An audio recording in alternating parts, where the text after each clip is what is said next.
Hey, Anna Taylor here from the Anna Taylor Radio Podcast Show. Want to know where you can find me? All over the place. Try Facebook and Instagram, Anna Taylor Radio.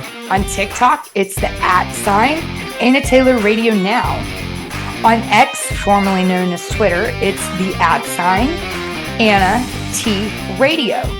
You can listen to this podcast at anchor.fm/Anna Taylor Radio Now, or just go to Spotify, Google Podcasts, Apple Podcasts, and just type in Anna Taylor Radio to find me. To watch this podcast, you can go to my YouTube channel, which is Anna Taylor Radio Channel. If you have any questions, comments, concerns, or want to be a guest on my show, or just contact me, please email me at annataylorradio@gmail.com. If you would like to donate or gift this podcast show, you can gift it to Cash App, which is the $ symbol in all lowercase, Anna Taylor Radio Now. And PayPal with the @ symbol, all lowercase, Anna Taylor Radio.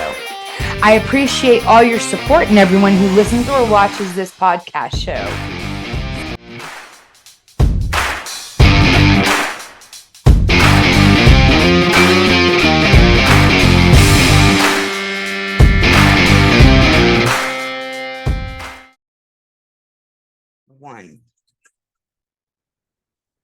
Hey guys, welcome back. I'm Anna Taylor of Anna Taylor Radio, talking about what most don't. Here's another episode. We're on episode 9 now of the Love Project series here on Anna Taylor Radio. This episode is called Finances and Education, which is so important. This one might be a little bit more lengthy than the other episodes because there's a lot to cover. I'm not saying this episode would be too long, but maybe a little bit longer than the other episodes, just because there's a lot to cover. Because, I mean, come on, finances and education is the meat and potatoes of everything. That's how you sustain your life, sustain your lifestyle, sustain your bills, sustain your family, everything. That, education and finances, that's your bread that keeps you alive, because unfortunately, me personally, I hate money. I wish it didn't exist, but you know how they say money makes the world go round, right? So, excuse me. All right, let's get into this. First of all, let's clean house. Don't forget to go watch my other episodes on Anna Taylor Radio. Please go check out my other episodes. And if you need them, stay tuned after this episode for some resources. And don't forget, grab your journals, have your journal ready for this episode, and just doing a check-in for your 30-day self-love experiment challenge. How you doing? If you haven't done it today, go ahead and do it after this episode. Just a reminder. Now here we go. All right. Why is finances and education so important? Like I mentioned, it's the meat and potatoes of every relationship, even with yourself. Okay. It's what sustains your life and lifestyle. It puts food on the table. It pays the bills. It gives you what you need. It gives you things you want, So, it's probably one of the most important things in your life. Like I said, money makes the world go round. And also with education, knowledge is power, right? So let's get into finances first. Why are finances so important? Well, you have to pay bills to sustain your lifestyle and everyday needs, like housing, food, things like that. It also gives you opportunity to save for something fun or important, like a trip, a wedding, or a car, things you need, like college even, or your kids' education, or for a house, big things like that. Ways to generate income, or even save for retirement as well. Ways to generate income is get a job, work for yourself. You can sell things, sell stuff, or make things to sell. You can get scholarships to go to educational institutions where, let's say you receive financial aid or receive a scholarship.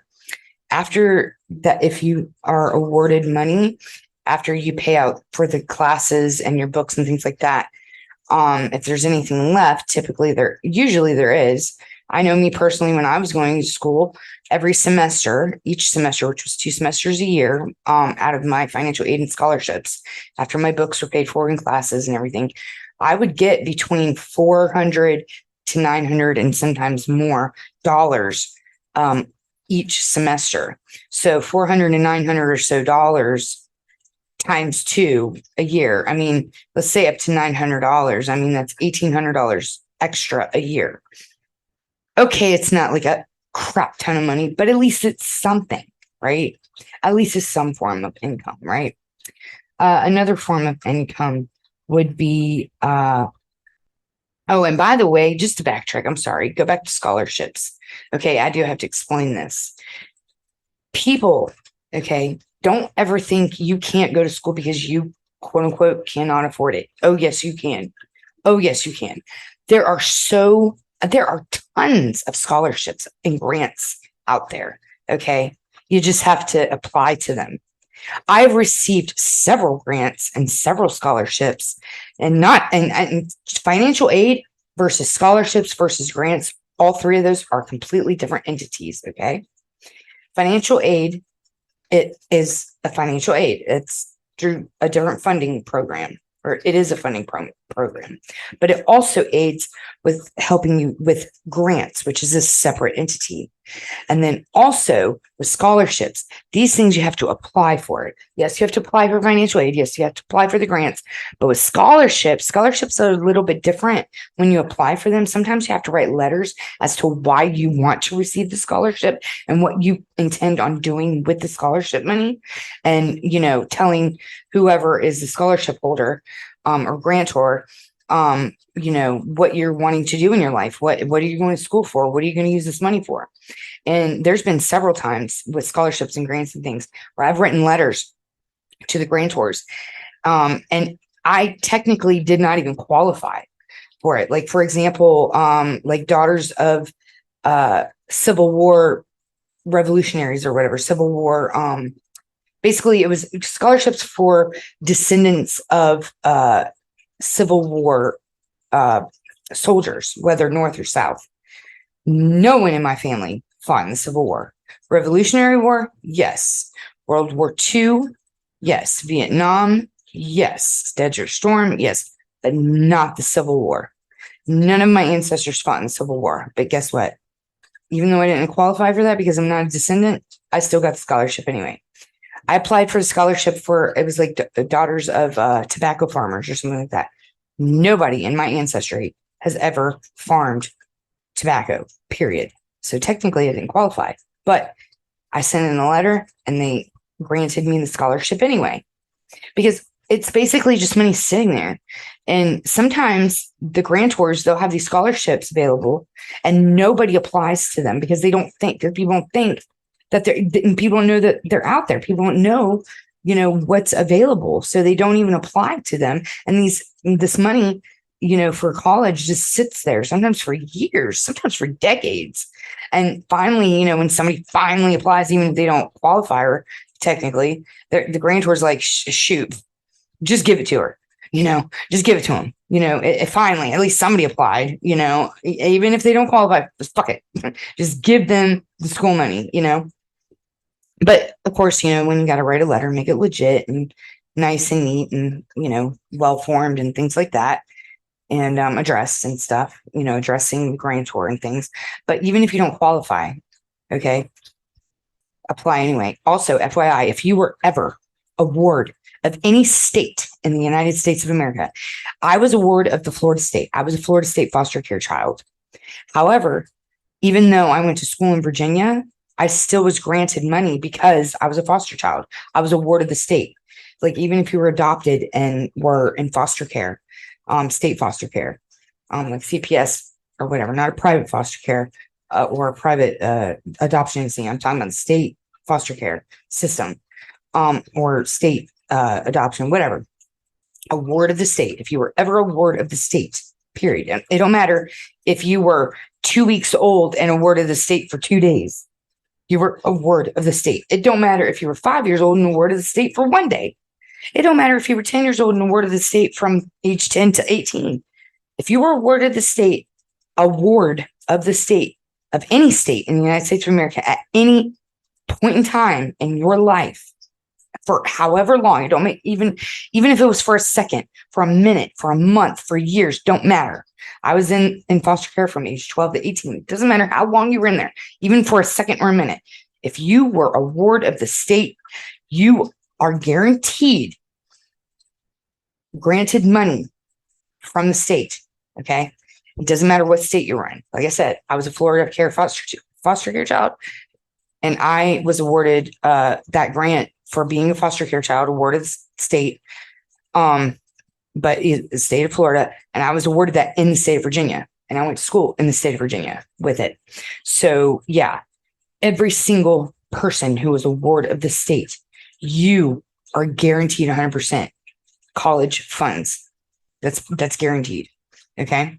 So also, to find, where do you find scholarships? Well, you can research online and try to find them and find credible websites too. Or you can choose a college of your choice, like a community college or a university or whatever. Generally, if you don't have a college education at all, like you only have a high school degree, typically you need to get a general studies degree, which is an associate's degree, then which you can get at a community college. Like, for instance, I'm working on my general studies associate's degree at Central Virginia Community College here in Lynchburg, Virginia. All right. So you get your general studies degree. And then after you get that degree, then you can go to university or, whatever, the University of, or Florida State, New York State University, or whatever bigger, higher educational institution or whatever, and continue with like a more focused career and get your major and minor. So like, I'm working on my general studies right now. It's just a general studies degree, associate's degree. Okay. But then after this, I'm going to go to a higher institution, whether it be Liberty University, whether it be Lynchburg College, whether it be whatever higher institution that's above community college. And I want to major in psychology and I want to minor in communications. So that's what I would like to go for. And there's scholarships for that too. But anyway, you go to the institution, whether it be community college, whether it be the university. And first of all, you go first to the financial aid department. All of them. Every single educational institution has a financial aid department. Every single one of them. Okay. First of all, you go talk to them about applying for financial aid, and you do it. You apply for financial aid.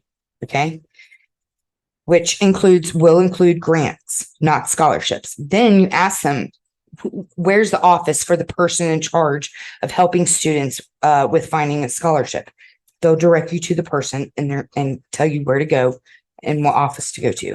You go to their office, you speak to the person, or you can set up an appointment, and they will ask you a series of questions, or they'll give you a list of websites to go to, or emails or whatever resources that you need. And they'll give you a rundown and information and directions on what to do. Like you need to write a letter to these grantors versus you need to write and go to the website and just apply. Like these websites, you just go there and you apply. These websites, you go and you actually have to write a letter, and then you mail it to the grantor, or you email it to the grantor, or you upload a PDF and send it to the grantor through the website. However, whatever, they'll direct you, give you instructions, but you speak to that person and they'll help you find a scholarship or several.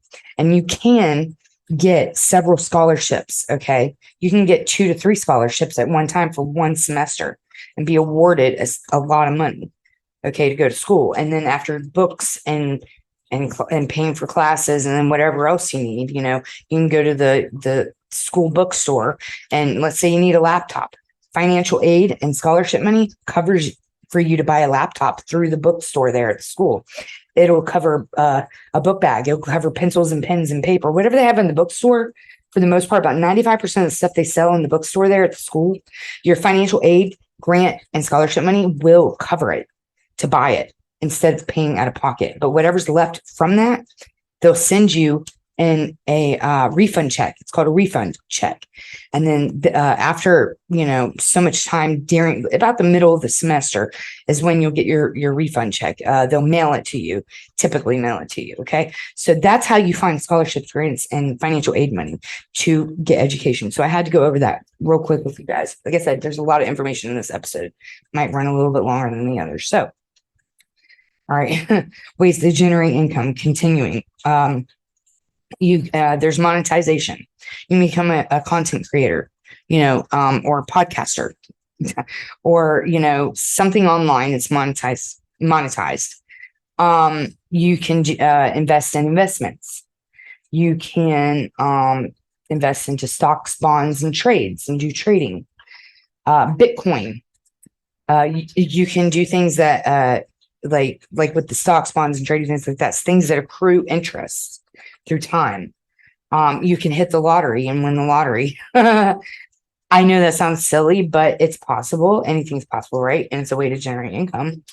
You can have a sponsorship or subscription. So if you have a podcast or an online thing or gig or whatever, and you're eligible, you can have people subscribe to your content, paying whatever a month or whatever to financially support your content or podcast show or whatever you're doing, or some kind of sponsorship.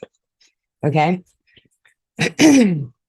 Next, what are my financial responsibilities, or our whatever? What are your financial responsibilities? Well, saving money is a financial responsibility. Paying the bills, paying for necessities, providing for you and your family, being transparent and sharing with your partner. And I know some people, even when married, you have separate accounts. Some people have separate accounts or joint accounts. You can do either a joint account or not have a joint account and each have a separate account, or you can have one joint account and then each of you also have a separate account. So you can have the main account together, the joint account, and then you each have a separate account for yourselves. You're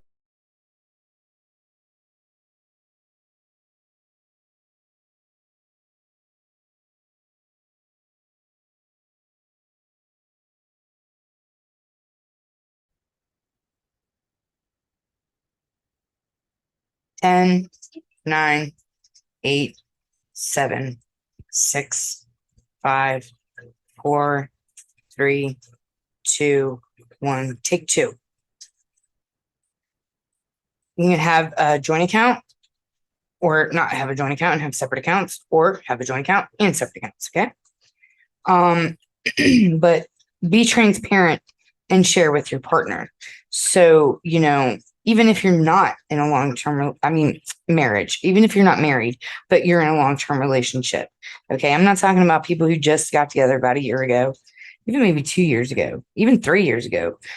But 3 years and on, I'm sorry, but that is considered I think it's a long time that you've been, at least enough time people have been together where you can start being more transparent and sharing financial, trust and stuff like that. So, it's like you ask your partner, how much do you have in your bank account? Be honest. If you got $50, tell them I got $50.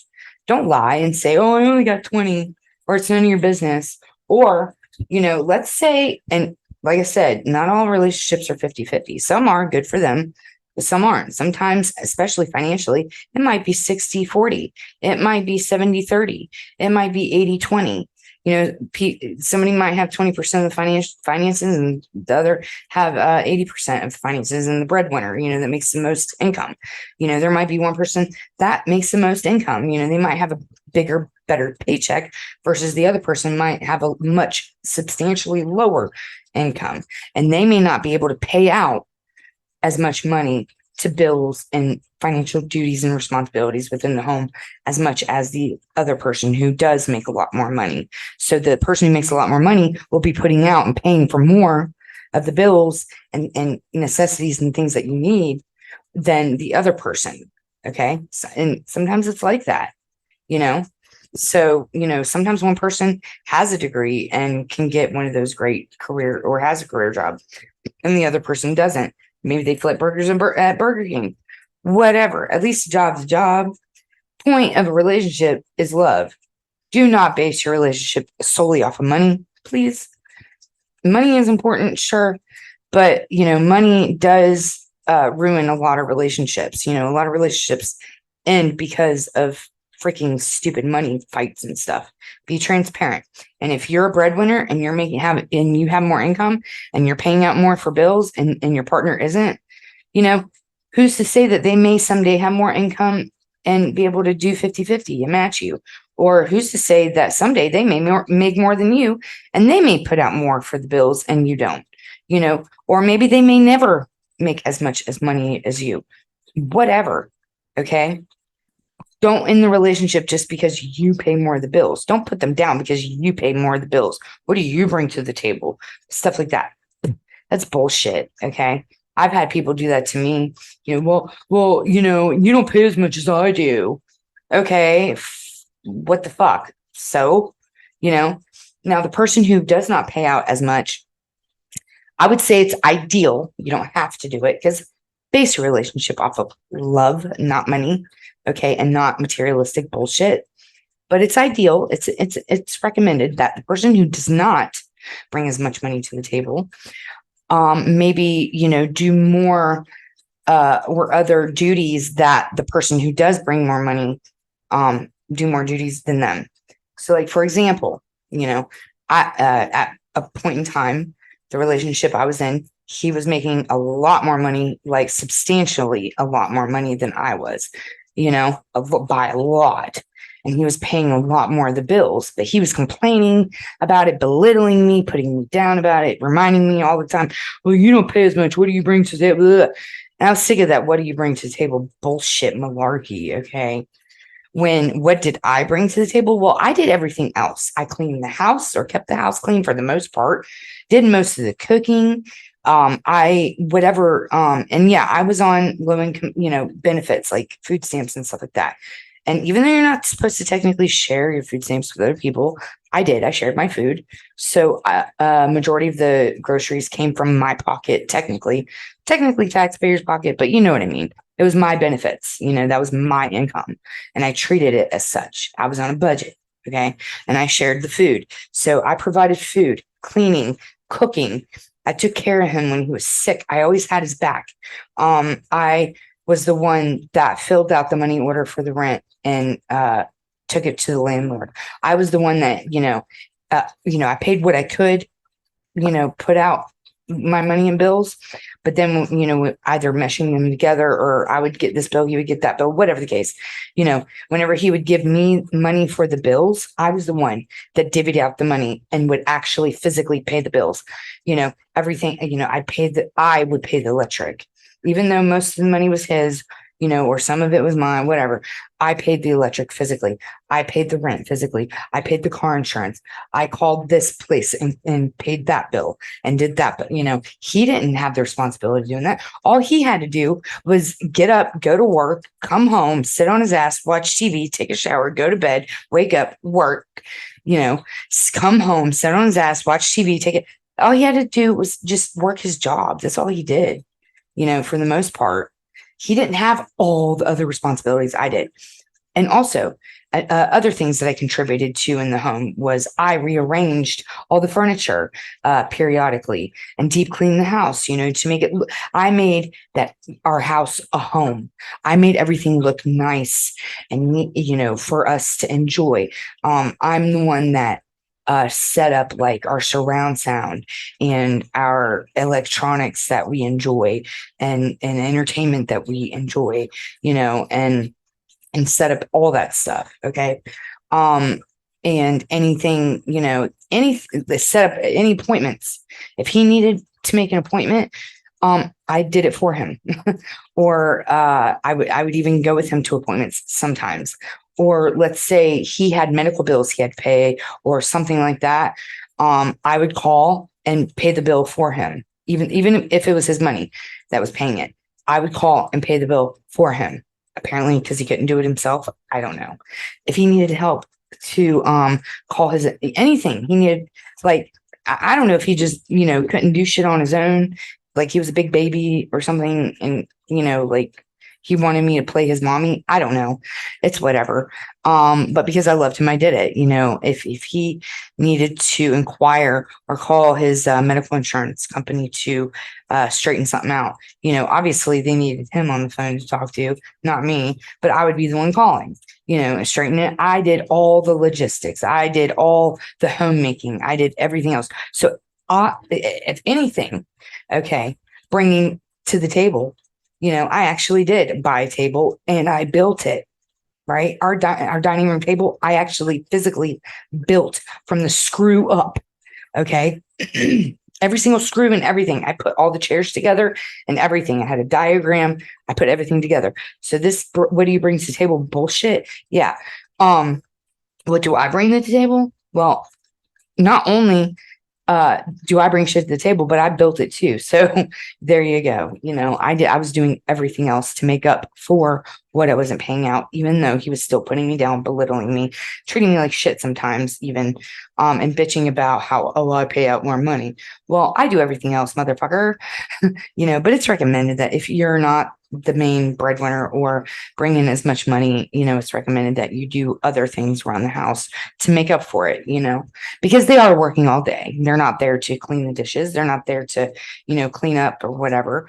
Even though you're cleaning up their messes, they're at work trying to make bread for the bills. So you just do what you can to, work together. Okay. But continuing on with what are my financial responsibilities? So, like I said, be transparent and share. Don't withhold finances. You know, um, if your partner doesn't make as much money than you and they've paid out what they could to the bills and now they're broke and you make substantially more money than them and you paid out your money, what you needed to for the bills and you have money left over and they need a pack of cigarettes, bitch about getting it. Get them a pack of cigarettes. Get them a beer. Get them some period pads. Get them things they need. Get them some flowers even. Get them whatever, a drink or some food. Take them out to eat. Whatever. Like don't withhold finances from your partner. If you got the money and they don't, just give them the fucking money. Even if they don't pay you back. Yeah, it's ideal. Sure. Pay your partner back if they give you money, but this isn't a friendship. This is a relationship, long-term or marriage. You should not have to pay your partner back, period. That's just my opinion. Okay. Next on what are my financial responsibilities? Let's see. There's sustainability, reducing debt. Sustainability is like part of paying bills and things like that. Sustaining yourself, making sure that the home is, if you get a bunch of books, you need a bookshelf. You need a bookshelf, buy a bookshelf. If you need something to eat dinner at, buy a dining room table. Sustainability, whatever. Gas in the car, stuff like that. Reduce your debt. Reducing debt, that's a financial responsibility. You need to reduce your debt so you can become debt free, better your credit. The better your credit is, the more debt free you are, or reduce debt you have or whatever, the better the chances you can maybe someday save, get a car, save up and you'll be eligible to buy a new car or a used car or a house or something like that, something bigger and better to better your life. All right. Next is ways to hold my money. What does that mean? Well, where can I put my money, right? You can open up a checking account, a savings account. You can get a money jar to put cash in, or you could get a safe, a locked safe. You can put money in there. Like cash or whatever. You can buy stocks, bonds, Bitcoin. You can let someone hold on to it. I mean, that person you really have to trust, or you can hide it in a wall. People do that sometimes. And people are always finding like a shit ton of money in the craziest places. It's like maybe they're renovating a house and it's like they'll, bust up the fireplace and find like millions of dollars or thousands of dollars that somebody hid behind the fireplace or something. It's crazy. People put money in the craziest places, I swear. Continuing on, next section is education. Let's go over education. Why is having an education or training or certification or trade So important. Well, it makes you smarter for one thing, more intelligent, and knowledgeable. It increases your income via jobs and careers. Because when you get an education, then you're qualified for better jobs and a career that makes more money. It gives you what you need to be legit or qualified for your dream career or job. Gives you what you need so you can move up in life to get to your calling. If you want to be a architect someday, well, you need education, training, certification, qualifications, things like that to become and get hired as an architect. You want to make a lot more income. You want that dream job. You want to become a teacher, a doctor, a lawyer, a judge, a surgeon, a professor, or a teacher, or whatever you want to be when you grow up. You got to have certifications, training, all that stuff. Got to have education for that. Sometimes even just to flip burgers at Burger King, you got to have a high school diploma at least, or GED. So education is very, very important. Okay. Other fundamentals to life skills. Oh, I'm sorry. Back up. So, why is having an education, training, qualification, or certification or trade important? Well, it's the fundamental to life skills. Okay. Even elementary, middle school, and high school education is important because we have to learn how to read. We have to learn writing, mathematics, and arithmetic. We got to learn how to add and subtract and divide. Even though, in my opinion, a lot of the math we learn we never really use in life unless you're uh like a electrician or some kind of I don't know, some kind of person that uses like algebra and all kinds of crazy math, or an engineer or something like that, or some kind of astronomer, or person who works for NASA, or some kind of something, scientist or something like that. But anyway, you got to learn how to add, subtract, the basic fundamentals, even with elementary, middle school, and high school. So even if you just go through high school, or if you can't, whatever happens, you can't get a high school diploma, get a GED. At the very least, go get your GED. If you're 50 years old and you haven't graduated high school yet, go get your GED. Seriously, I don't care how old you are. It's never too late to get an education. Period. People go and get their high school diplomas and GEDs and college degrees and things like that all the time when they're like 99 years old. Okay, happens all the time. It's never too late. Seriously. All right. Now, next, is education absolutely needed?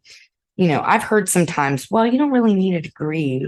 I have all these degrees and I don't really do anything with them. I don't even work in the career that I went to school for. You might have went to school to be a doctor, but instead you're some kind of a clinician in an office, or some kind of receptionist, or you're working as a shift manager at McDonald's, or uh, shoveling poop somewhere, or doing CNA, being a home caregiver and changing adult diapers at night or something. But yet you got a degree, in this or whatever. That's completely different career.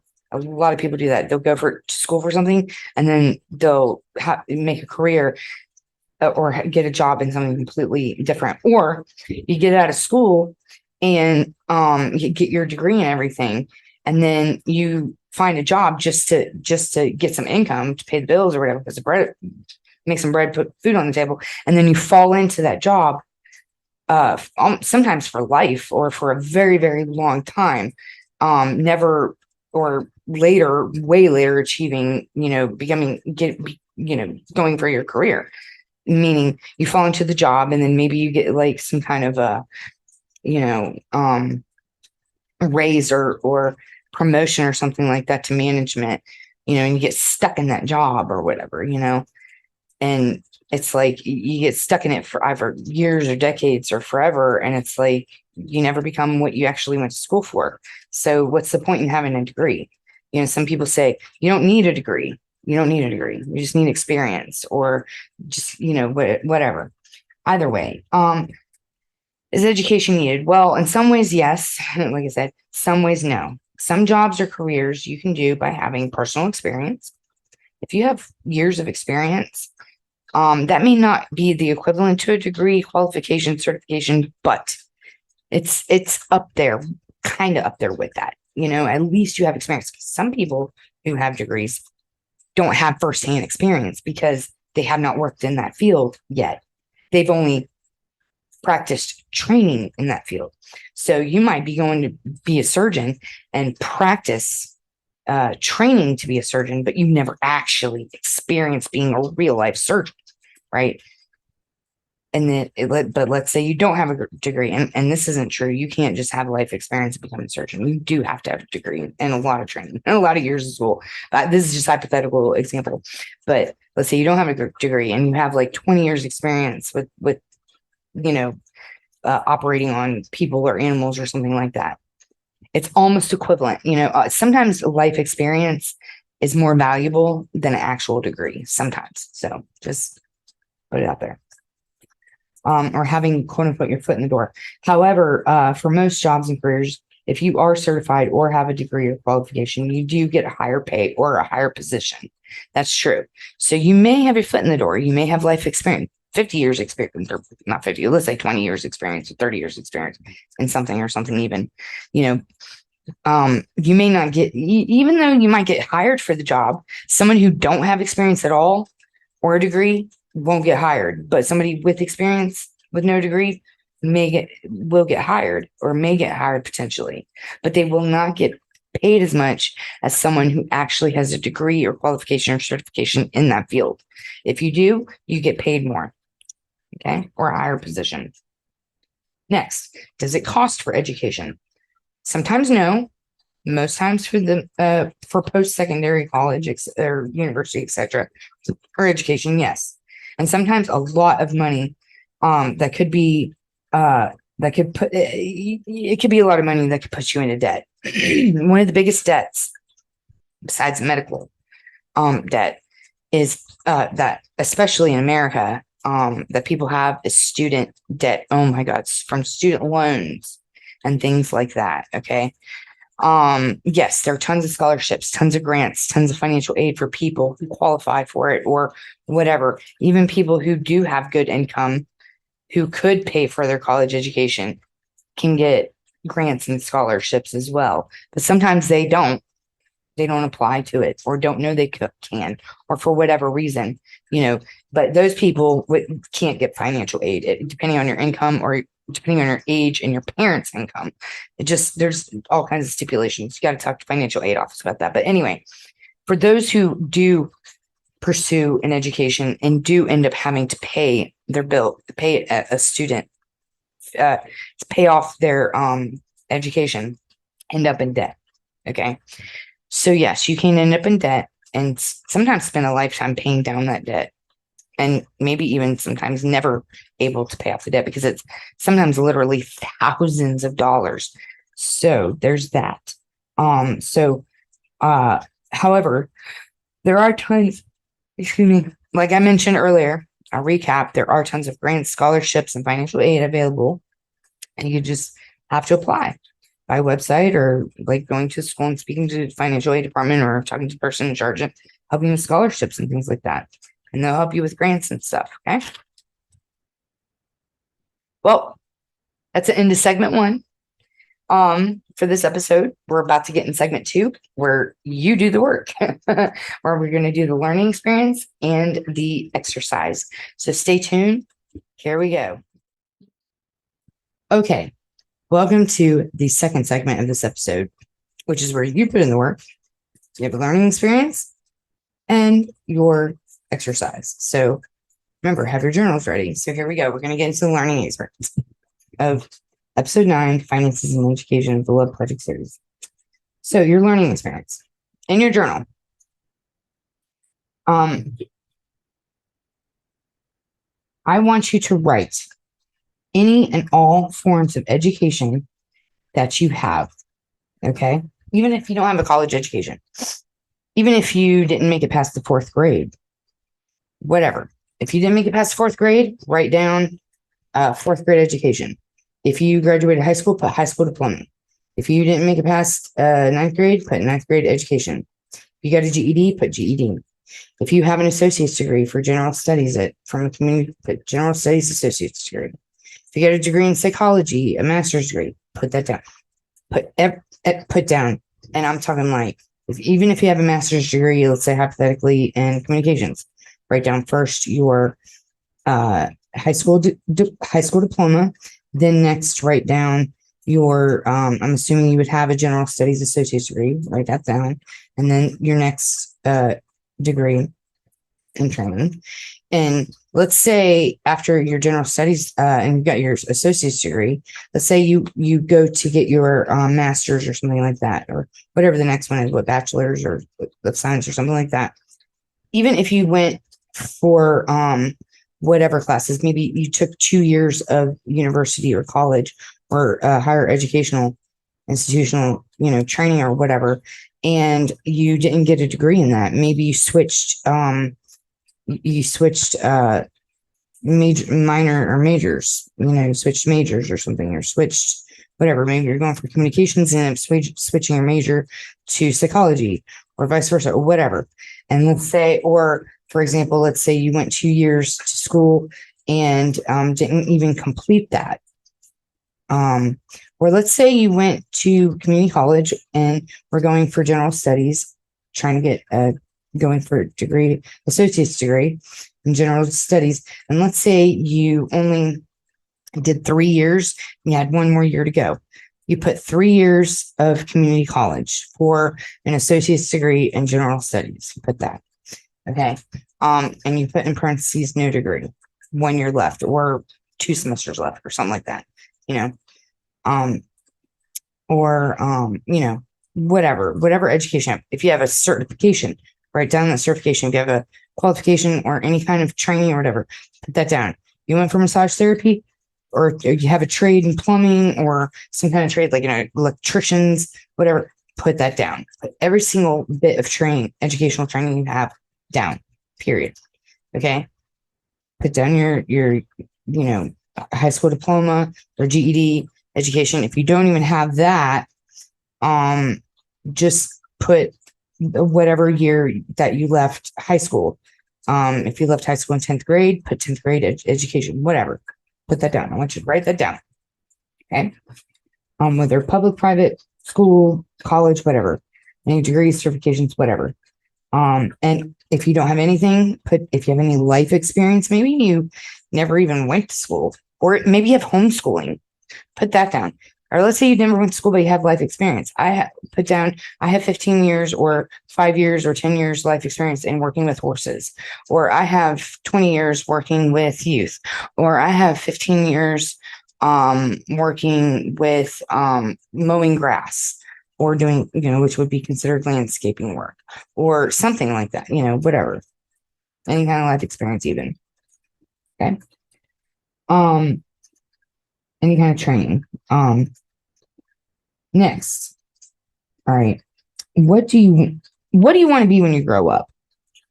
What do you want to be when you grow up? Write down, basically currently, if you could have the qualification for it and everything, what would be your dream job or career if you could do it? Whether you had the training, qualifications, degree or not, whether you needed that or not. If you could be whatever you want to be, what do you want to be when you grow up? What is that? What is your dream job or career? Okay. What is it currently now? And then, according to any schooling,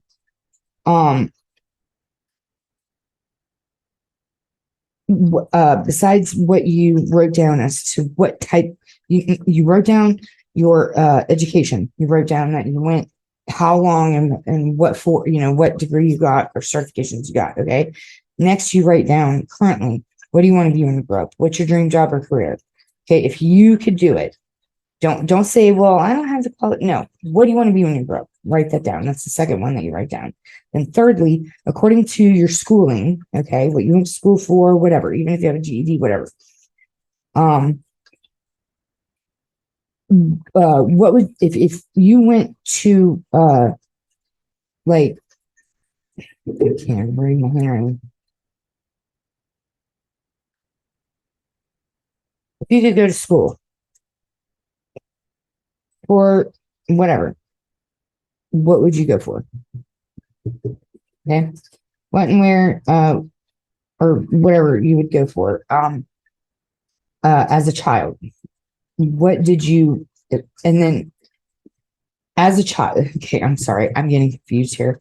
First thing you wrote down is your education experience. The second one is currently, if you could, what is your dream job or career?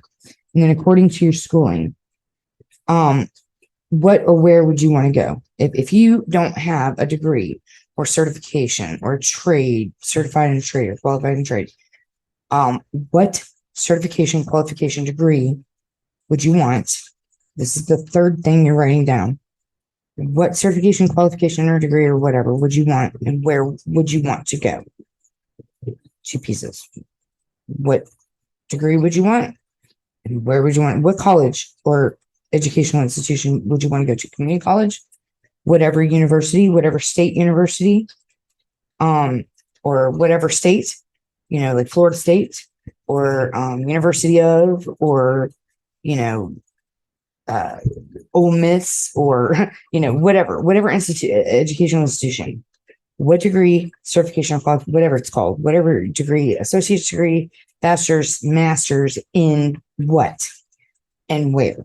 Okay. This is kind of confusing. I'm sorry. But the first thing, you wrote down your educational experience. How much experience do you have? Whether high school, GED, 3 years of college and a degree, a degree, a master's in this, a bachelor's in that, associates in this, whatever in that, certification in massage therapy or whatever, that you write down your educational experience, and then you write down currently, if you could, what would be your dream job or career? What would you want to be right now? What do you want to do? You want to be a dentist? Do you want to be a doctor? Do you want to be a lawyer? Do you want to be a teacher? What do you want to be right now?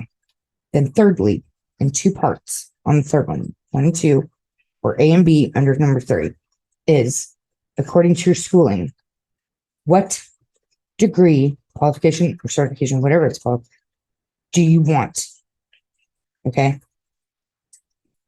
Whether associate's degree, bachelor's degree, whatever. And where do you want to go? Do you want to go to Florida State University? Do you want to go to University of Virginia? Do you want to go to New York, NYU? Or do you want to go to School of Juilliard? Do you want to go to UCLA? Where? What and where? Okay. Fourth one, as a child, what did you want to be when you grow up? So versus currently what you want to be when you grow up now, what did you want to be initially when you were a child? And you thought, what do I want to be when I grow up? Did you want to be an astronaut?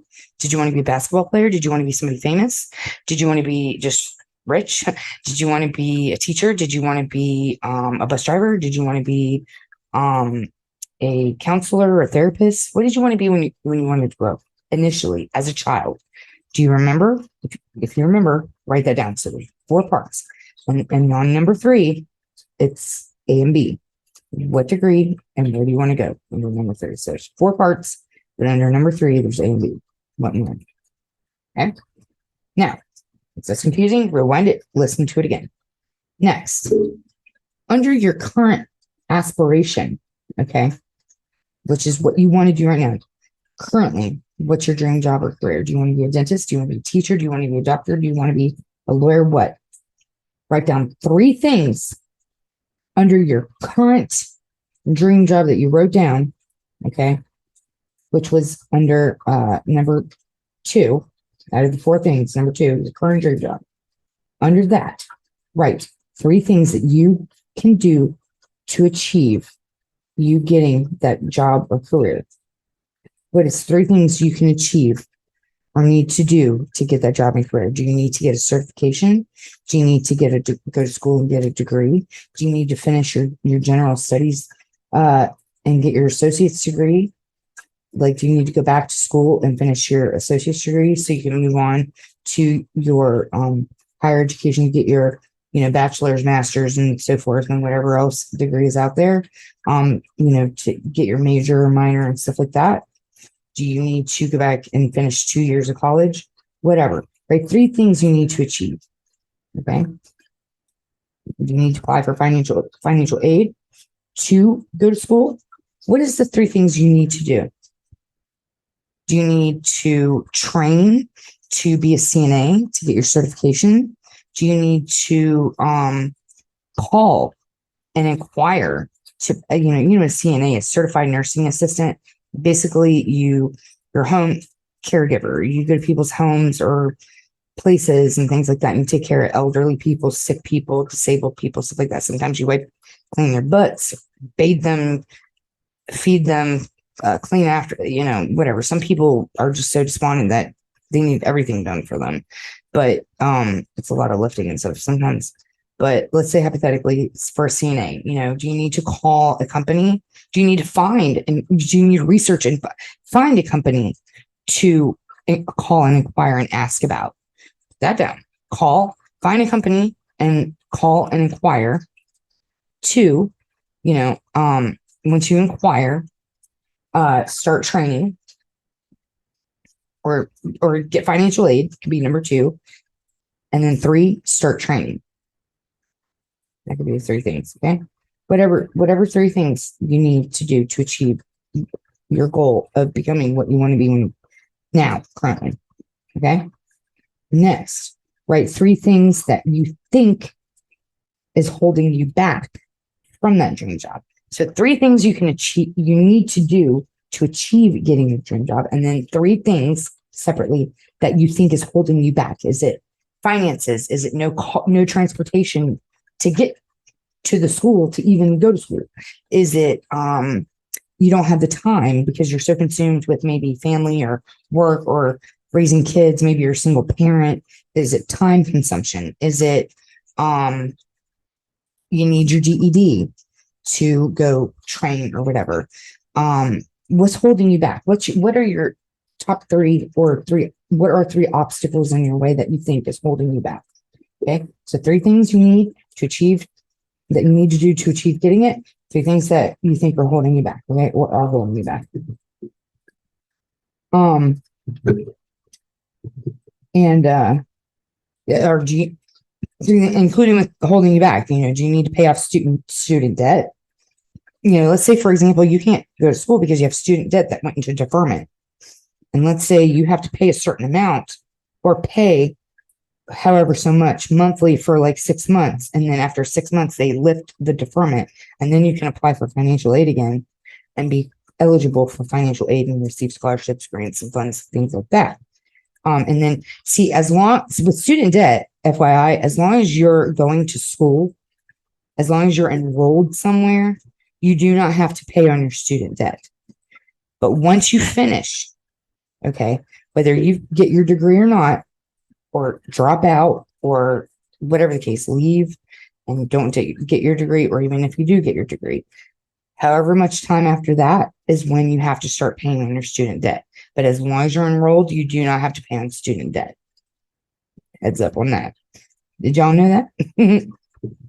But let's say you left school, okay, and or you got your degree or whatever, and it's time to pay on your student loans unless you haven't paid on it in so many months. And after so many months, they put a hold on your stuff, and it's called what goes into deferment. When you go into deferment, if you'd like to return to school and apply for financial aid, or and this deferment could be money that, let's say some people can pay for their college education or try to, and they go into debt. Those people who receive financial aid, grants, or scholarships, those people, everybody, all right, whatever you owe, okay, because sometimes with financial aid, it'll pay for things, but sometimes there's a balance left over. Just all depends, okay, on how much things cost. But let's say you have a balance left over, and it's time to start paying on that balance. And then after so much time you don't pay it, it goes into what's called deferment. And when it's in deferment, if you want to return to school for any reason or whatever, to finish your diploma or whatever, and you want to apply for any kind of financial aid, grants, or scholarships, or anything like that, you are not eligible for financial aid, grants, or scholarships if your shit's in deferment.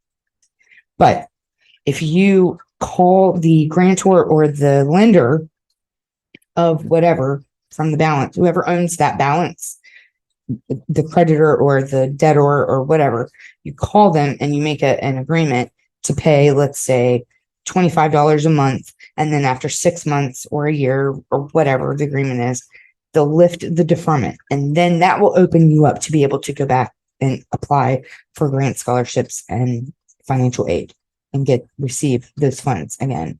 Okay. And then as long as you're enrolled, you do not have to pay on that balance. Okay. You do not have to pay until you leave or get your degree or whatever. And then, after that, you have to start again. So just FYI. But maybe that's holding you back. You're in deferment and you're like, shit, I can't even apply for financial aid because I'm in deferment. Well, start paying your deferment, get out of deferment, and then apply for financial aid again, and you can go back. Let's say that's another thing that could be holding you back. Okay, so FYI on that. Okay. Again, recap 3 things that you need to do to achieve your dream job, your current dream job, and 3 things that are holding you back or that you think are holding you back. Okay.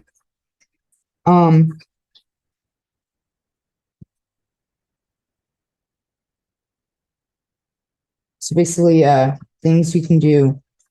Oh, and then next, okay. Under each thing, under the 3 things that are holding you back, okay, 1, 2, and 3, okay, write 1 to 2 things, up to 2 things at least. You can write, if you can only think of 1 thing, that's fine. But if you can think at least up to 2 things, 1 to 2 things that you can do to lift that hurdle. So under the 3 things that are holding you back, you have 3 things you need to do to achieve getting your dream job. And then you're writing down 3 obstacles that is holding you back.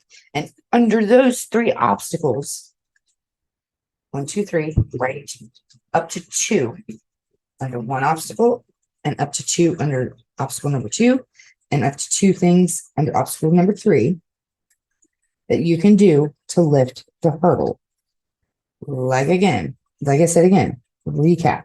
Let's say 1 thing that's holding you back is your balance, your student debt is in deferment, so you can't apply for financial aid.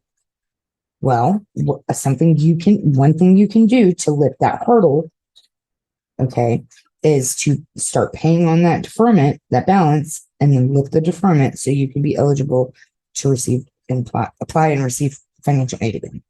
That's just an example, okay? And then go on to the next obstacle, maybe transportation. Well, write 2 things you can do to get transportation. You can take the bus, you can do ride share, you can pay somebody to give you a ride, you can walk, you can ride a bike, you can get invest into a electric bicycle or moped, or save for a car, or maybe work on bettering your credit. So then you'll be able to be eligible to sign for a used or new vehicle somewhere at a dealership, or be able to co-sign somebody. So your credit won't be so crappy, something like that. Whatever. 2 things that can help you lift that hurdle under the 3 things that are holding you back. And then 3 things that you can achieve. Okay. Write that down. So technically that would be a total of 9 days. 3 things you can do to achieve, and 3 obstacles that you have in your way that's holding you back. And under those 3 obstacles, write 2, up to 2 each obstacle. Obstacle number 1, 2 things that you can do to lift the hurdle to get the obstacle to disappear. Obstacle number 2 that's holding you back, 2 things that you can do to lift the hurdle so you don't have that obstacle. Now you only have 1 obstacle and 1 thing holding you back. Under that, write up to 2 things that you can do to lift the hurdle so that obstacle goes away. Now you have no more obstacles and no more excuses. There you go. Now you can achieve getting your dream job or career. Ta-da! All right. Next, I want you to write below that I know it's a lot of writing though. This is a longer episode. It's a lot because, like I said, this is the meat and potatoes of of your relationship with self and you. Like I said, education and finances are super duper important. That's why this episode's a little longer than the others. Okay, and it's a lot of writing. Okay, so if you need to recap, rewind. I'm not going to repeat everything, but next, what I want you to write down in your journal is what you're doing for work or income currently. If you are unemployed, write that down. If you were disabled and getting SSI or SSDI or veterans benefits, write that down. Okay. If you're self-employed, write that down.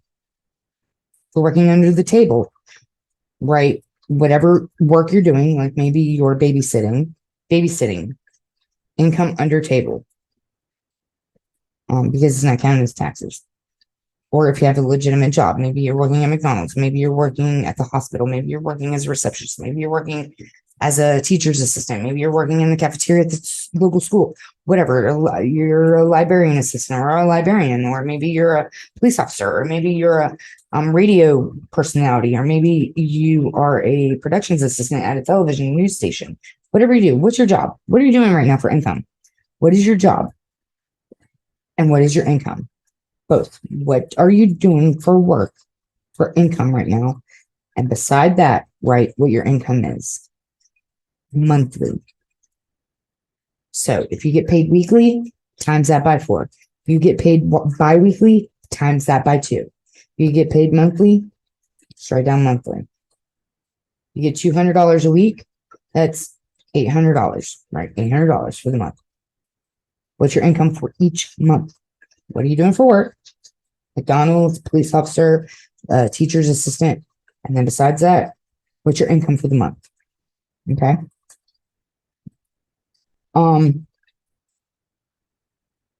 Next, if you, now, the next part is for those who are unemployed looking for work. I'm talking to those who are unemployed looking for work. Okay. You got to do a little bit extra writing. Okay. And exercise and doing some work and input into this. Okay. I want you to research or find, this is for unemployed people. Okay. Or if you want a better job, even I'll even add that. Okay. For those of you who are unemployed or who are employed who want a better job with more income. Okay. We'll include that too.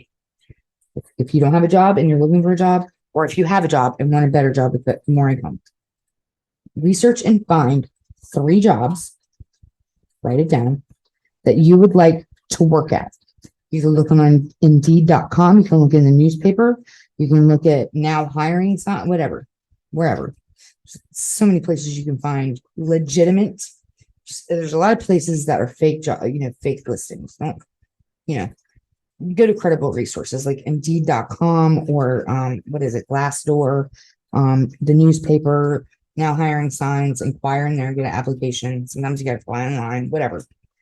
But write down 3 jobs that you would like to work at. Okay. And then once you write down the 3 jobs, job number 1, job number 2, job number 3, under each job, write down all their contact info. Okay. Whatever they're who's the manager, the hiring manager. If you need to call or go in person to human resources or go to the job and talk to a manager, whatever, go in and you ask, what is the name of your hiring manager? Okay. If you got to go in person, do it. If you can call them and get the name, that's fine.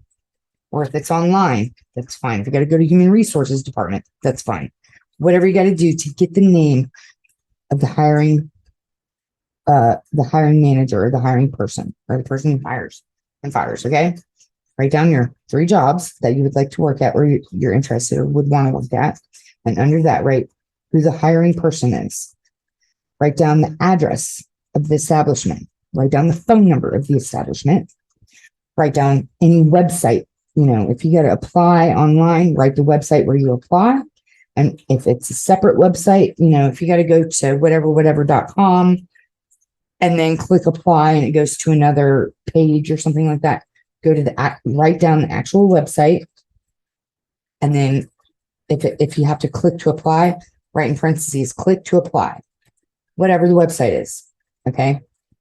But the hiring person, the phone number, the address of the establishment, their website, if they have one, and then if you have to apply online, then put that in parentheses, apply online. And if you have to apply in person, put in parentheses, apply in person next to, whatever. And then just write down all the contact info, right? And then going to the next page. So next.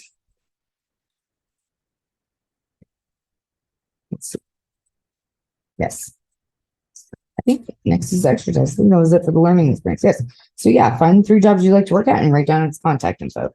Hiring person, phone number, address, website, if any. Yeah. So all their contact info. All right.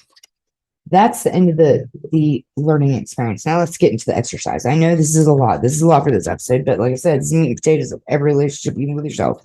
This is what makes you live a life, your lifestyle. So next we're going to do the actual exercise. Okay. Now, everything you just wrote, all that stuff you just wrote down for the learning experience, okay, is going to come in handy. You ready? Go back to the 3 things that you think are holding you back. Remember those 3 obstacles, and then under that you write up to 2 things that you can do to lift the hurdle so you can eliminate that obstacle.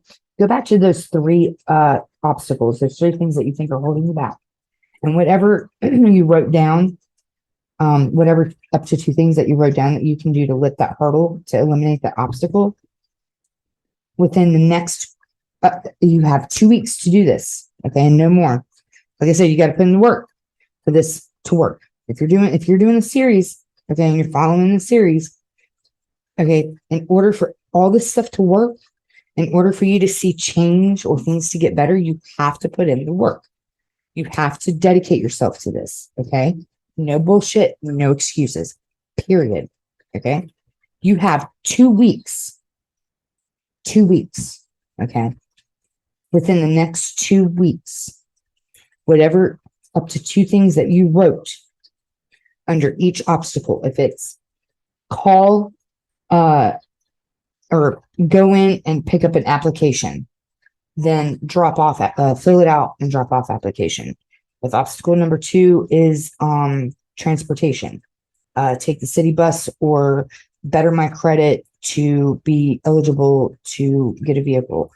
Or if obstacle number 3 was maybe time consumption, maybe 2 things you can do is to write a time management calendar. Write up time management, what are some things you can maybe cut back on? Can you maybe find a babysitter if you're a single parent or something, or any parent, for 2 hours a day or once a week, 2 hours once a week? Can you do that? Can a family maybe watch your kids for a couple hours a week, or at 1 day a week, or whatever, so that you can eliminate the obstacle to achieve the job you want. Can you just time management? Is there things you can cut back on? Maybe you maybe shop too much, maybe cut down on shopping time, maybe cut down on whatever, just find ways to cut things down, or, abide by your time. Set yourself up with a schedule. That's part of time management, is a schedule. Don't procrastinate, and I know it's easy to procrastinate. It's easy to fall off schedule, but make a schedule. At 7 a.m., wake up. At 8 a.m., have me and the kids ready for school, and to bring them to the bus stop and bring them to school. And lunch is ready. By 9 o'clock, having dropped off the kids at school or daycare, come home and start cleaning the house. By 11 a.m., have the house cleaned. From 11 to 12, maybe, I don't know, prepare meals for the week. From 12 to 3, let's say you ain't got nothing to do. At 3, you go pick up the kids. And from 12 to 3, usually maybe you take a nap or relax or take a bath or some self-time. Self-care is important. But 12 to 3, maybe you have 3 hours till you pick up the kids. Well, those 3 hours you could be working on, doing something to eliminate that obstacle to achieve the job you want. So you have 2 weeks to do this. Whatever you wrote as far as your 2 things that you can do to eliminate that obstacle and lift that hurdle to achieve the dream job you want, you've got 2 weeks to do those 2 things. I challenge you to do it. Okay. Now, if you cannot achieve all, technically 6 of them, because there's 3 obstacles, 2 things you can do each. So 2, 4, 6. 6 things, challenges that you have to do by 2 weeks' time. From now, when you watch this episode, write this in your journal.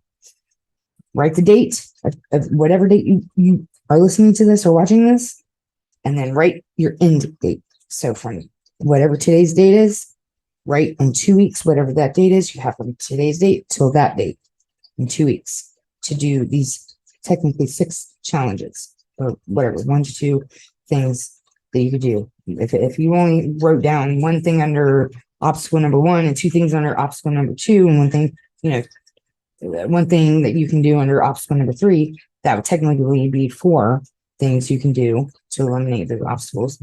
So that would be 4 challenges, whatever you wrote, whatever, however many things you wrote underneath your obstacles as to what you can do. I challenge you to do those things, get it done. Now, if you don't get them done or can't, if it's out of your control and you cannot achieve it or do it or finish the challenge, it's not the end of the freaking world. Okay. I'm not going to be mad at you. At least you tried, but try, at least try. If you can't do it and it's out of your control, hey, it's out of your control. It's nothing you can fucking do about it. Right. But at least try. But if you can't, it's fine. And it's not the end of the world. So I'm not going to be mad at you or anything like that, but at least try. Okay. It'll help you. All right. So like I said, all this stuff is putting things into perspective. That's why I'm having you write stuff down like this in your journals, because it's visually, you're seeing this visually and physically and visually. So it's helping to put things into perspective for your life as to how you can better your life, better yourself, better your relationships, better, your marriage or relationships with the kids or whatever. Okay. This is to help you. Okay. Period. This is putting everything in perspective. Everything. Don't say it's not. I know it is. You look through, we're on episode 9. This is week 9. Okay, y'all. Well, technically week 10 with the introduction episode, but really it's 10 weeks. Okay, minus that introduction episode. Okay, at the very beginning of this. But we're on week 9, y'all. You have 9 weeks of work that you have done in this journal that you're working in. Okay, that you've been writing notes in and writing your exercises and things down in and learning experience and stuff. So if you go back these 9 weeks, look at all the shit, look at all the stuff you've done. Good job. I'm proud of you guys. If you're really doing what, following the series and putting in the work, there you go. It's putting things into perspective, is it not? Would you are you really going to disagree?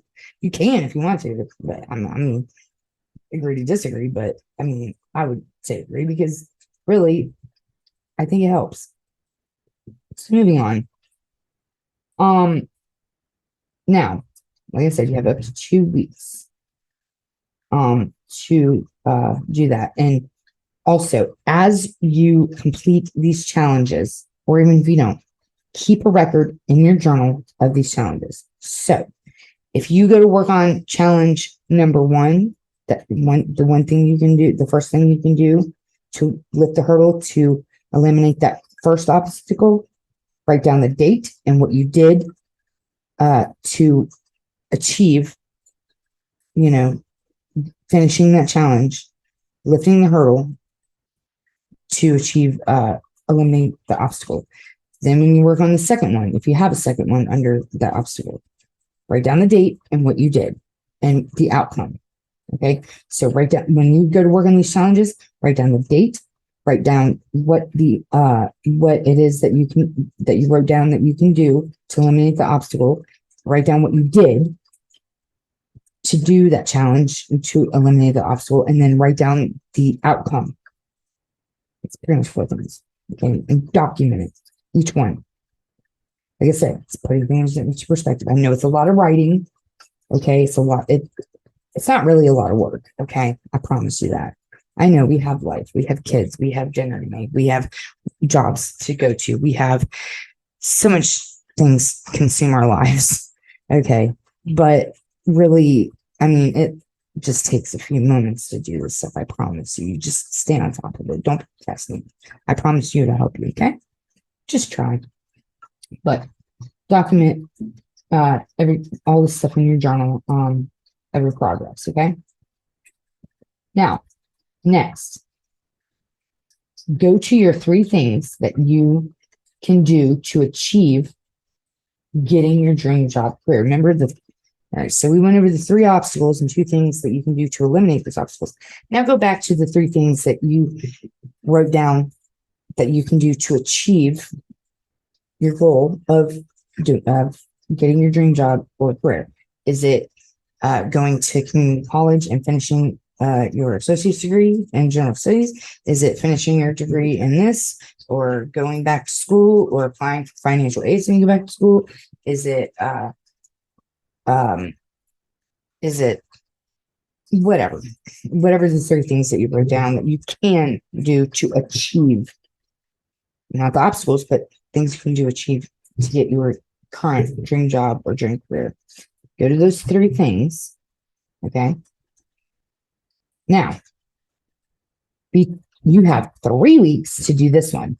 2 weeks for the obstacles, 3 weeks for the achievements. Okay. Now, again, document under this one, right? Today's date, and then look at your calendar, and in 3 weeks, exactly to the date, write down that date. So from today's date to that date, in 3 weeks, you have until 3 weeks to do this. Okay. So complete each task that you wrote down to achieve getting your dream job, if you can, if possible. Whatever you wrote down, those 3 things to achieve in getting your dream job, work on doing that. Do those. I challenge you. Do those challenges. Do whatever you wrote down to achieve it. Do it, or at least work on it. If it's you just wrote down, well, I got to go back to school. Okay, well, let's narrow it down. Okay, work on and notate it in your book. Like going back to school. What does that entail? Applying for financial aid, calling and making an appointment with the school counselor to maybe see how many credits you need, what courses you need to take, get your schedule together and what classes you're going to take, getting your start date, getting a backpack and school supplies. What does that entail? Go do it. Go do it. You have 3 weeks to do that and work on that. Okay.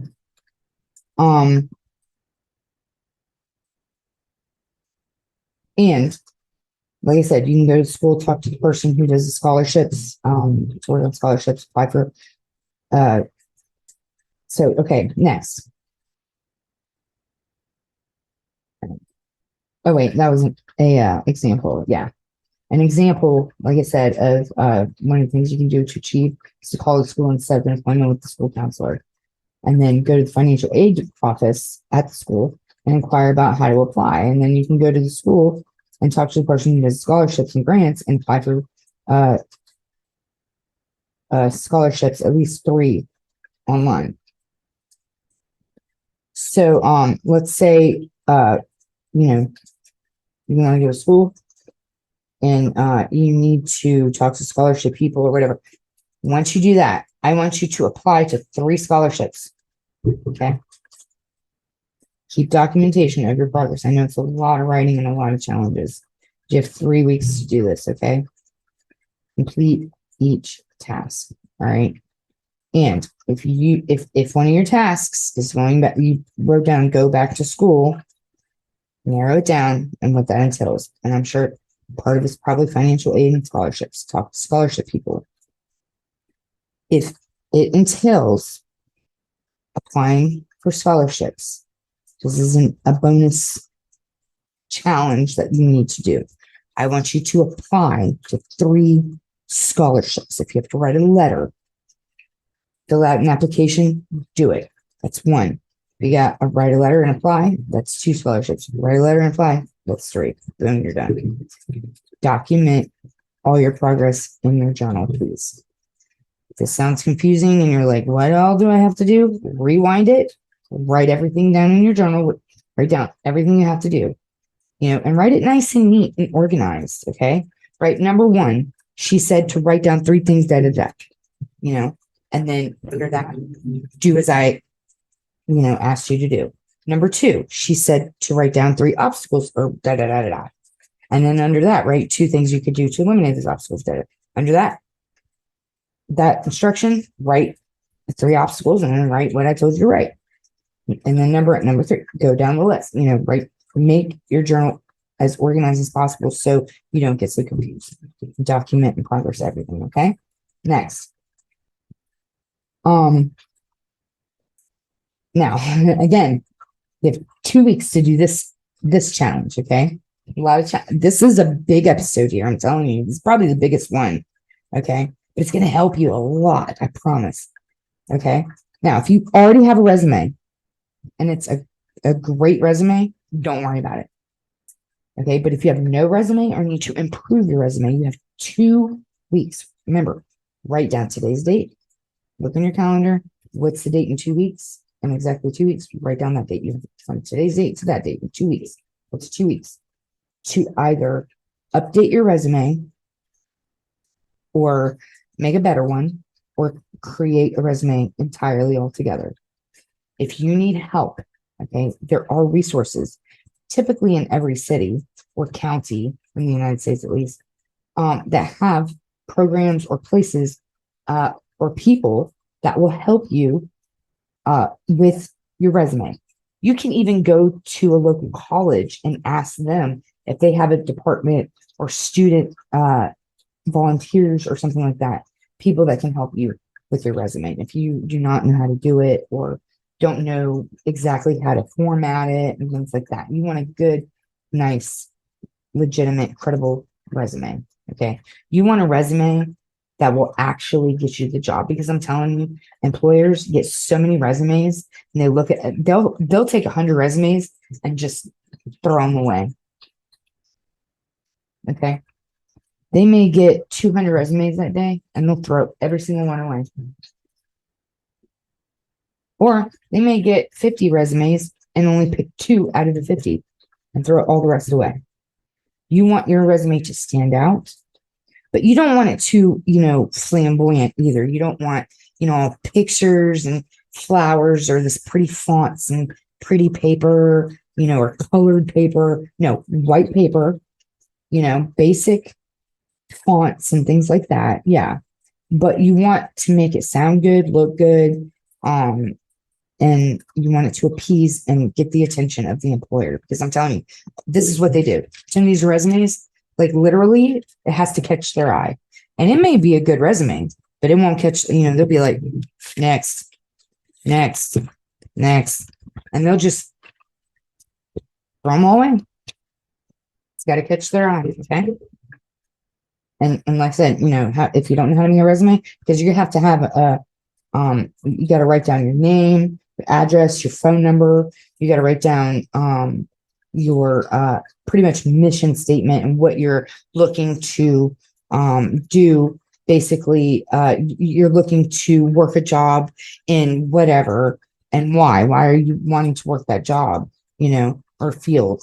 And then you also include in that statement, what are you going to bring for the employer? They always want to hear that. Don't leave that out. What is it that you're going to get out of this? Basically, I want more experience in this field. Blah, blah, blah, blah, blah. I love working with da, da, da, da. But then you also add, while also, maybe applying my skills to this company, to better serve their clients, to increase their clientele or business.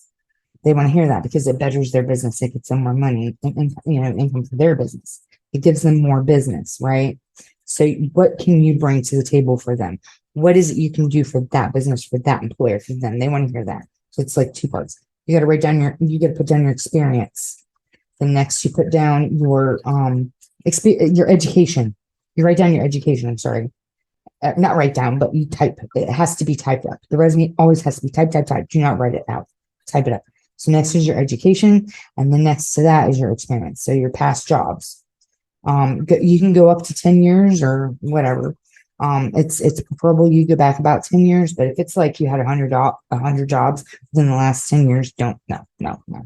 Maybe go back, if you had like 100 jobs, and that's, I know, exaggerating, but if you've had a lot of jobs in the past 10, it's recommended you go back 10 years, but if you had a lot of jobs, over the last 10 years, don't put every single freaking job. Just put, maybe the highest paid ones or the better ones, that look good. Maybe at some point you were, a teacher's assistant for 3 years, but you've worked after that in the food industry. So you worked McDonald's, Burger King, Pizza Hut, and all these different restaurants, right? Instead of writing, it looks good that you were a teacher's assistant for 3 years. Put that, and go in consecutive order by date. You put your last employer, your most recent employer, and then you date it back. That's how you do it on your resume. Okay. Last employer or most recent or current employer, and then the one before that, and the one before that. So say you were a teacher's assistant for 3 years, and then prior to that, you worked like at a million restaurants. Don't put all the millions of restaurants, put food service. And then you put your skills, cashier, food management, food prep, delivery, waitressing, customer service, scheduling or management or something like that, and you write food service or whatever, at companies, and just name a few, in companies like Burger King, McDonald's, and Pizza Hut, among, just, you have to word it right. Get somebody to help you if you need help. I'm not going to go over the whole resume thing, but you have 2 weeks to create, better, or update your resume. Okay, got it? Now, again, if you're unemployed or want a better job, let's see. Next, another challenge. It's like, is this ever going to be over? Oh my God. I'm so sorry. Anyway, don't kill me. Don't hate me. I promise this will help you. Okay. You're going to see, like I said, this puts things in perspective. You put in the work and you actually do this. Okay. And make progress with it, because you will make progress with a majority of it. Okay. You're going to be like, damn, that was a lot of work, but you know what? It worked, right? It's going to happen. I promise. The next thing I want you to do is to, if you're unemployed or want a better job, you have 2 weeks, right? Today's date, and then the 2 weeks that date. You have from today's date to that date. 2 weeks to apply to all 3 jobs. The 3 jobs that you wrote down earlier that you want to work at or are interested in working at, I want you to actually apply to all 3 jobs, okay? And you apply with the application or online, and then you also turn in your resume with it. And most times, like I said, get help with it. Also, to mention, with the resume, you always have a cover letter with your resume. So you have a resume, and then you have a cover letter that goes with it. The cover letter goes over the resume. Okay.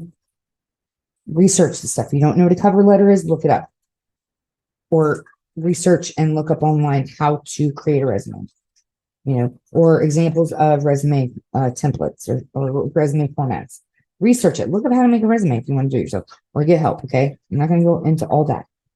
But the 3 jobs earlier that I asked you to write down that you were interested in applying to locally in your town, okay, I want you to apply to those 3 jobs, turning in your cover letter with resume. If you got to upload it, if like I said, it has to be typed up. So you need to get like a flash drive or hold on, I'll show you what a flash drive. This is an example of one flash drive. It has this button right here, and this thing pops out. This is a USB flash drive. So you take this button and you put it down, and the USB goes down, and then you click it up, and the USB comes out, and you stick it in your computer or whatever computer, and then save it to or whatever. You get online and you upload it from that file. If you need help, find somebody to help you. Okay. You upload that file of your cover letter and resume to the website that you're applying to with your application. And then you send in your application along with your cover letter and resume. If you have to go in person and get a paper application, if they still have paper applications, then you get the paper application, you bring it home, you fill it out, you print out your cover letter and resume on paper, white paper. You can print it at the library for I think it's like 10 cents or something like that. You can print it, maybe social services in your town does it for free. I don't know, at a friend's house, or if you have a friend, but print it out some way, somehow, Staples or Office Depot or wherever. Print your cover letter and resume out and attach that don't attach it by stapling it to it. You can get a paper clip, yes, but don't staple it. But attach it, meaning paper clip it or put it with the paper application and apply to all 3 of those jobs, okay? And then next, last but not least, okay, this one's super easy. Like I said, document your progress, okay?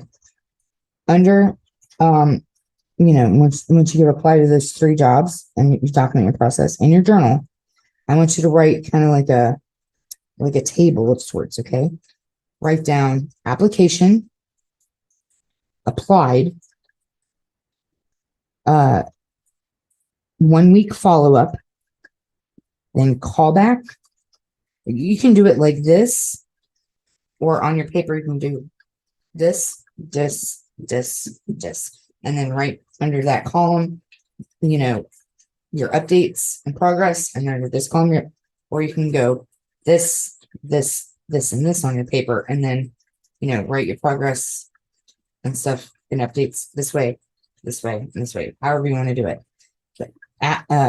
Your application, applied, 1 week follow-up, callback, hired, not hired. Okay. So under your application, when you get your application, fill it out and fill it out, you check that off. Or under application, application filled out, you write it out or check that off. Under the applied column, once you have turned in your application, cover letter, and resume, you either check it off or write applied to job. Under 1 week follow-up, FYI, just a heads up, when you are applying for work, it is always recommended that exactly 1 week, like let's say it's ideal to turn in you go pick up your application, maybe on a Friday, pick it up, fill it out over the weekend and turn it in on a Monday. The following Monday, 1 week later, you want to call and ask for that. Remember, you wrote down the contact information, the hiring person. You want to call and ask for the, actually, I wouldn't even call. No, don't call. I take that back. I know better. I shouldn't even said that. No. You go in person. Okay. And 1 week on Monday, the Monday after you turn in your application, cover letter, and resume, in 1 week, you go to that job. You ask for the hiring manager. If they are not there, you ask them when is the next time that they are going to be in and working and available, not just working, but mention that. So when is Mr. or Mrs. So-and-so going to be working again and available? They have to tell you, okay? Because if they don't, call corporate and complain. But they have to tell you, okay? So you'll have their name. So when is Mrs. or Mr. or Miss whatever going to be working again and available? The employee or whatever will tell you, and then be like, okay, thank you very much. Don't, and when you go to turn in your application, the same thing. I would highly recommend, let me backtrack. When you turn in your application, recommended on a Monday, I would highly, highly recommend that you at least, hopefully, the hiring manager should be there on a Monday. Okay. Should be, typically. Ask for the hiring manager. And you'll have their name, remember, because you wrote down the contact and you know their name. So you say, is Mr. or Mrs. So-and-so here? And if they're just saying, if they see, don't have the application like right, is Mr. So and so here and showing your application, because they'll be like, oh, I'll take that for you. No, you don't want to give it to just any employee or manager or just anybody there. No. It's highly recommended that you say, is Mr. or Mrs. hiring me is Mr. or Mrs. Hiring person available for a moment? No, they're busy or something. Well, when are they going to be available? I would just like a moment of their time. Can you please let them know that Anna so and so, whatever your name is here to just speak to them just for a moment. Okay. Or if they're in a meeting, well, they'll be available in an hour. Wait an hour. Screw it. Wait an hour. Then go back. Is so and so hiring person available now? Try to get to the hiring manager, hiring person, and then to them turn in your application, cover letter, and resume, preferably on a Monday. Then that following Monday, because you already established a relationship with them, right? I'm Anna so and so, and I just wanted to real quick just introduce myself to you and give you my application, resume, and cover letter for employment here. And they'll be like, okay, thank you. And they'll take it, it's no big deal. They'll just take it. That's the person you want to give your application to, not just any employee or manager. I don't even care if they're the general manager, whoever is the person in charge of hiring and firing. Okay. Period. If it's human resources and there is no technical one person who hires and fires, then give it to whoever in human resources, the person at the front desk at the human resources, if that's the case. But typically there's a hiring person. So you want that person. Do it on Monday. Then the following Monday, because you already established introducing yourself. So they know your face. They recognize your face, probably remember your name, right? Maybe not, but they'll know your face. The following Monday, you go in, you ask for the hiring manager. Is the Mr. Hiring so-and-so here? On a moment, and they'll come out and just say, hey, I don't know if you're, or be like, I came in last Monday and turned in my application and resume to you for employment, and I'm just here to follow up on my application, and then like literally set the tone. Okay, literally set the tone, and it's gonna sound. You need to sound like this. Is Mr. and Mrs. Hiring so here? Okay, let's say they come out. Hey, how you doing, Mr. or Mrs. Hiring so and so? I'm Anna so and so, and I came in last Monday and dropped off or brought you or turned into you my application and resume for an employment here, and I'm just here to follow up on my application. When would you like to set up an interview with me? So we can discuss employment. You set the tone, right? Don't wait for them to be like, oh, we'll call you back, or maybe we'll set up an interview. No, I am Anna so and so. I turned in my application and resume to you, Mr. and Mrs. Hiring so and so last Monday. When would you like, or when are you available for an interview? You set the tone. So you're basically kind of like dictating the situation. I'm Anna so and so. You're Mr. or Mrs. Hiring so and so. When are you available for an interview? That will put them on the spot to be like, I think I got to give this person an interview now, right? kind of intimidates them, maybe a little bit, but in a good way, because it shows them that you were eager to work for them. Okay. It's a little work psychology there. If you want to get a job, it's worked for me every single time. I promise you. And I've trained in employment and stuff. I've took training in I've been in training classes that teach you how to get a job and how to become employed in proper ways to, I've done mock interviews, and I was taught how to do a resume, cover letter, and how to get the job. Okay, so I'm giving you some tips, some valuable tips here if you really want to get that job and really want to get hired there. Okay. Hey, I'm Anna so-and-so. I turned in my application resume to you, Mr. So-and-so. Hope you're having a good day, by the way. But I turned it into you last Monday, and I'm just here to follow up on my application and resume. When are you available next for an interview for one spot? Well, and most times, and for me, in my case, every single time this has worked, like no shit. Every single time it's worked for me when I've done this, every single time. But typically, most times or every time, they're going to be like, let me check my calendar. They may have to go in the back and come back or whatever. But, they'll tell you when, they'll be like, can you come in on Wednesday?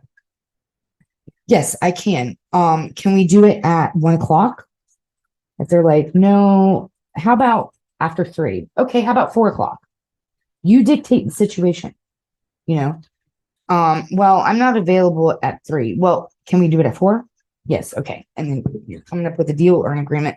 Boom, you got an interview Wednesday at 4:00. Bam, you be there 5 minutes early and no later. I'm not kidding. Do not fucking be late. And do not fucking be on time. You be 5 minutes early, fashionably early. You're the quote unquote term fashionably late will be fashionably early. Not 10 minutes early or 15 minutes early. 5 minutes early, period. Okay. You can get there 10 minutes early and park and sit there in the parking lot until it's 5 till whatever time you got to be there. Say Wednesday at 4. You can get in the parking lot there and sit there. Let's say you arrive at 3:50 p.m. Sit in the car in that parking lot for 5 minutes, and then at 3:55 you walk in and sit down or whatever. Or you say, "Is hiring Mr. and Mrs. Hiring?" Or, "Hi, I'm Anna so-and-so, and I'm here to interview with Mr. Hiring so-and-so at 4." And they'll be like, "Okay, have a seat." They'll be right out with you. Maybe wait 5 minutes, but boom, you're ready to go. And then you have your interview. And I'm not going to go because this is about finances and education. That may be a whole nother episode in the future as to how to properly interview with an employer. But you have your interview, and then I guarantee from there, especially if you have a good interview, you'll get the job. Okay, but like I said, under your categories, your application, applied, your 1 week follow up. Once you have that 1 week follow up, check that off. Okay. And then write down interview. Next thing category is interview. Once you have your interview, check that off. Okay. Or write down had interview on whatever date at whatever time. Then the next category is callback. If you get a call back, check that off and write the date you got a call back, or write the date you got a call back. If you did not get a call back, okay, at least I would say up to 2 weeks max. It's obvious they're not going to hire you. I'm sorry. I mean, it's been known like maybe a month or 2 later. It's rare, but that employers call and say, "Hey, you want to still work for us?" But it's very rare. Typically, if they want to hire you after an interview, it'll be within the week that they call you. Okay. So I would give it 2 weeks if or whatever. If you don't get a call back, say no call back. If you got a call back, write call back on whatever date. We'll check it off. The next one, category is hired or not hired. So put hired / not hired. If you are hired, write down hired. If you're not hired, write down not hired. Just keep your progress. Okay. That's a wrap. finally, this episode is fucking finished. Wow, this was a long one, wasn't it? It was a doozy. Whew, we need let's go have a smoke break. Let's go have a drink or something. Jesus Christ. I bet some of y'all have to go pee or get something to drink out of the kitchen or something. Whew, we need to shake your writing hand, a little bit because you've been writing so much. You can go back and be like, damn, I wrote a lot. But like I said, puts things into perspective. I promise you it will. But that's a wrap for that. So for this episode, guys, episode 9, Finances and Education, from the Love Project series. Okay. The next episode will be episode 10 and the final episode of this series. So thank you for your support. Thank you for listening or watching. Thank you for joining me on this episode. Thank you for joining me on this journey through the series and working with me and helping me help you. Okay. But next week will be the final episode in the final week of the series. Okay. So I hope you are safe and have a good week. Get on it. Start working on this stuff. Keep up with the progress. Do the best you can. I believe in you. You can do this. Never give up. All right. Stay safe. See you next episode. Bye. Hey, it's Anna here from the Anna Taylor Radio Podcast Show. If you or someone you know who is in a crisis or suffering in some way, who needs help or is in a bad situation, here is a list of resources to help them along the way so that they can get the help they need. Grab a pen and paper. This is very important. For the suicide hotline, you can call or text 988. For self-harm, 1-800-366-8288. For abortion, 1-866-439-4253. For adoption, 1-800-367-2367. For eating disorders, 1-800-931-2237. For bullying, 1-800-420-1479. For LGBTQ+, 1-866-488-7386.